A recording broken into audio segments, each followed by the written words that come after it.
Assalamualaikum warahmatullahi wabarakatuh. Perkenalkan, kami dari kelompok 12 yang beranggotakan Erlina Putri Dieni, Mahdiati, Belina Syahda, dan Mujibur Rahman. Dalam video kali ini, kami akan membahas mengenai etika konsultan pajak. Adapun submateri yang kami bahas, pertama, etika Ikatan Konsultan Pajak Indonesia atau IKPI. Kedua, contoh kasus pelanggaran etika konsultan pajak. Ketiga, etika profesi akuntan lain berupa akuntan pemerintah dan akuntan pendidik. Dan yang keempat, kasus pelanggaran kode etik profesi oleh akuntan lainnya. Untuk materi pertama, saya Mahdiati akan membahas mengenai etika Ikatan Konsultan Pajak Indonesia. Sebelum membahas mengenai apa saja etika bagi konsultan pajak, terlebih dahulu saya akan menyampaikan apa yang dimaksud dengan konsultan pajak. Berdasarkan pasal 1 Undang-Undang Perpajakan, konsultan pajak adalah orang yang memberikan jasa perpajakan kepada wajib pajak dalam rangka melaksanakan hak dan memenuhi kewajiban perpajakannya sesuai dengan peraturan perundang-undangan perpajakan. Ada 8 syarat untuk menjadi konsultan pajak di Indonesia. 1. Telah menjadi salah satu anggota asosiasi konsultan pajak yang terdapat di DJP. 2. Memiliki sertifikat konsultan pajak. 3. Merupakan warga negara Indonesia. 4. Berkelakuan baik. 5. Tidak terikat dengan pekerjaan atau jabatan pada pemerintah, BUMN atau BUMD. 6. Memiliki nomor pokok wajib pajak atau NPWP. 7. Memiliki izin praktik konsultan pajak. 8. Terikat dengan peraturan dan etika yang wajib dipatuhi. Kode etik IKPI terdiri dari 11 bab dengan 15 pasal di dalamnya.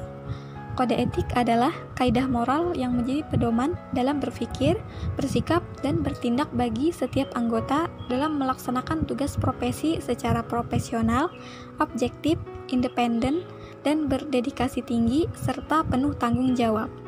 Sebagai konsultan pajak Indonesia, seseorang harus memiliki kepribadian yang sesuai dengan kode etik IKPI, yaitu warga negara Indonesia yang bertakwa kepada Tuhan Yang Maha Esa, bersikap satria, jujur dalam mempertahankan keadilan dan kebenaran dilandasi moral yang tinggi, luhur dan mulia, dan yang dalam melaksanakan tugasnya menjunjung tinggi hukum Undang-Undang Dasar Republik Indonesia tahun 1945. Konsultan pajak juga harus memiliki hubungan yang baik dengan klien, serta memiliki hubungan baik dengan teman seprofesi. Terdapat larangan yang harus dihindari oleh konsultan pajak, sehingga jika terjadi pelanggaran, maka akan diberikan sanksi.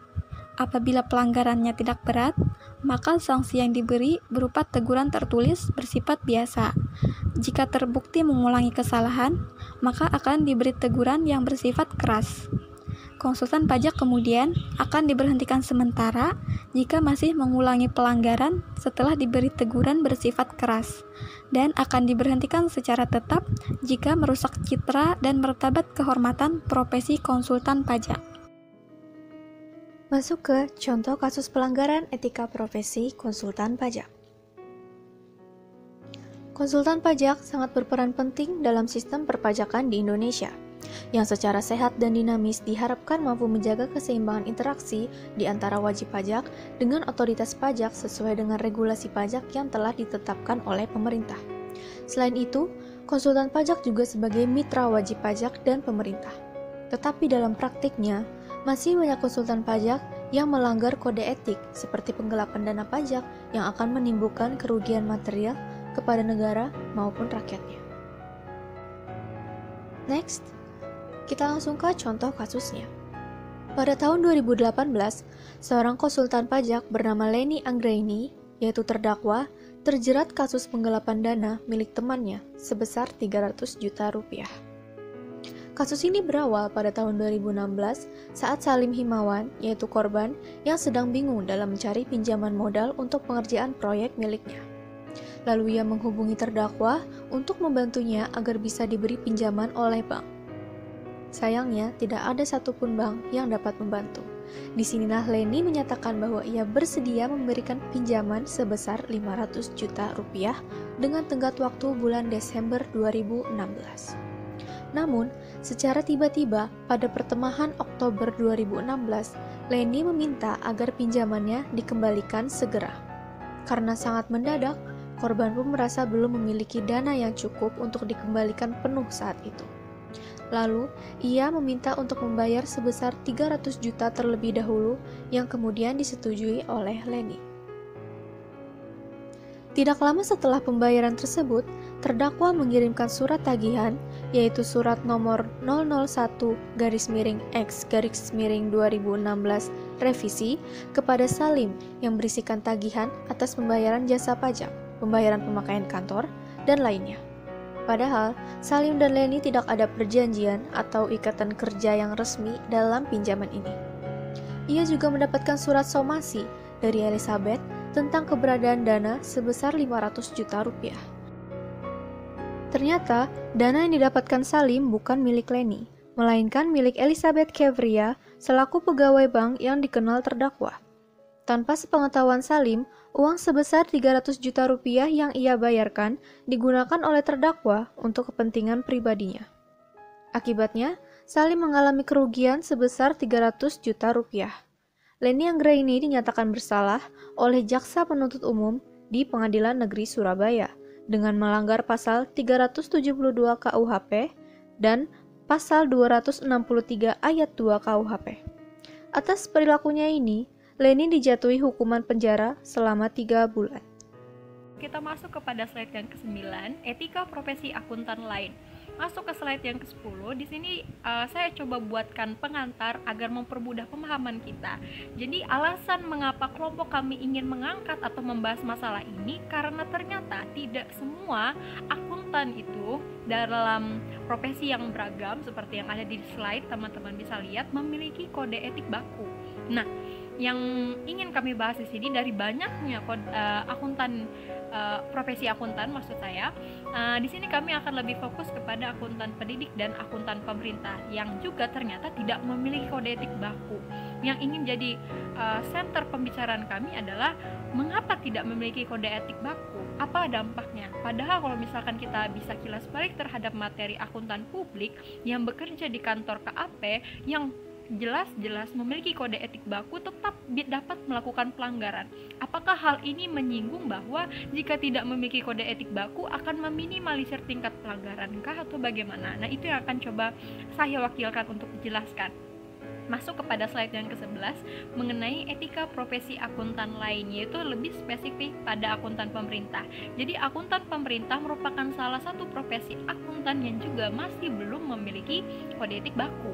Nah, di sini yang dapat saya temukan, yang ingin saya sampaikan di sini ada dua ya, mengenai profesi akuntan pemerintah, yaitu akuntan BPK dan juga BPKP.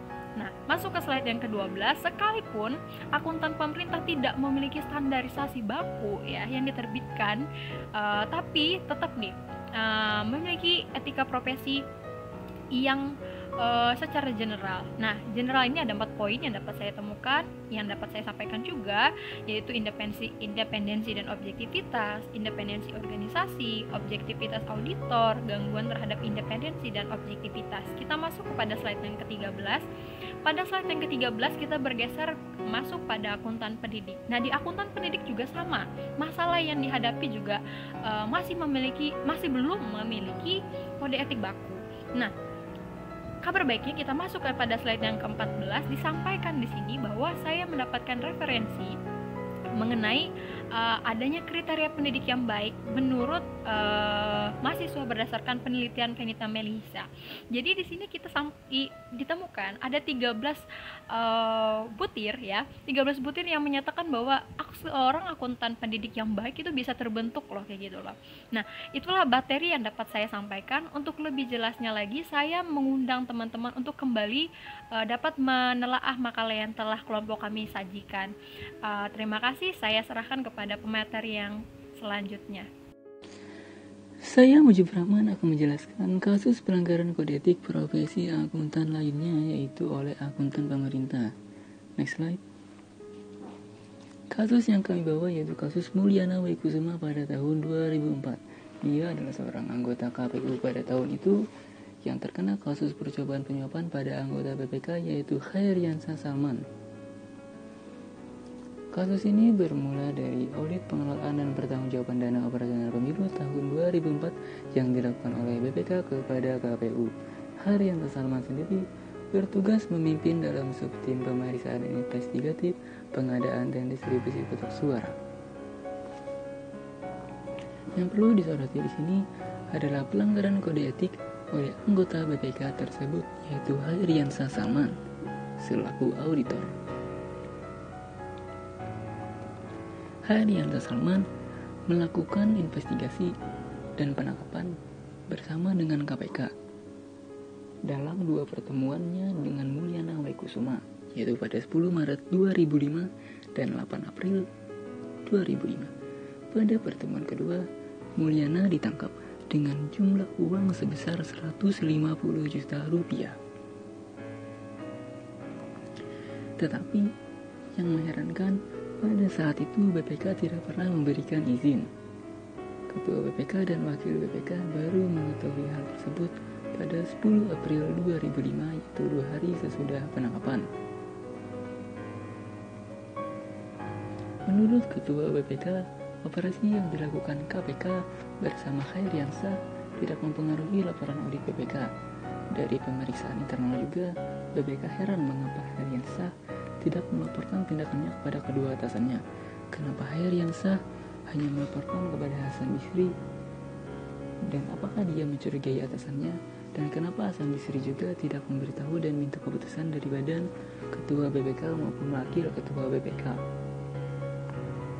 Berdasarkan kode etik akuntan, Haryanto tidak seharusnya melakukan perbuatan tersebut, walaupun maksudnya baik. Perbuatannya tidak dapat dibenarkan karena auditor tidak seharusnya melakukan pertemuan dengan pihak yang diperiksanya, yaitu anggota KPU Mulyana, dan secara etis dia seharusnya berkomunikasi dan meminta izin terlebih dahulu kepada anggota BPK lain, yaitu ketua dan wakil BPK. Haryanto sama saja melangkahi ketua dan wakil BPK pada saat itu. Itulah kasus Mulyana dan Haryanto Salman pada tahun 2004. Next slide. Segitu saja presentasi dari kelompok 12. Salah hilap mohon maaf. Wassalamualaikum warahmatullahi wabarakatuh.